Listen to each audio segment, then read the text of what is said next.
সাবেক প্রধানমন্ত্রী শেখ হাসিনা, সজীব ওয়াজেদ জয়, সায়মা ওয়াজেদ পুতুল এবং শেখ রেহানার পরিবারের নামে থাকা ৩১টি অ্যাকাউন্টে ৩৯৪ কোটি টাকা জব্দ করেছে দুদক। প্রেস ব্রিফিংয়ে দুদকের মহাপরিচালক বলেন, জব্দ করা টাকা অবরুদ্ধ অবস্থায় থাকবে। আদালত থেকে সিদ্ধান্ত পাওয়ার পর প্রয়োজনীয় ব্যবস্থা নেবে দুদক।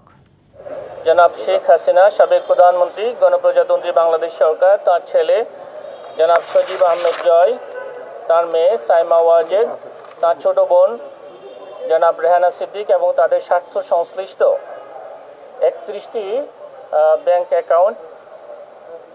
অ্যাকাউন্ট জব্দ করা হয়েছে। উক্ত ব্যাংক অ্যাকাউন্টগুলোতে ৩৯৪ কোটি টাকারও বেশি ৩94 কোটি ৬০,৭২,৮০৫.৭১ টাকা অবরুদ্ধ করার আদেশ বিজ্ঞ আদালত থেকে পাওয়া গেছে। উৎসবের খুশি হবে নগদে বেশি, কারণ ঘন্টায় ঘন্টায় আছে গিফট জেতার সুযোগ।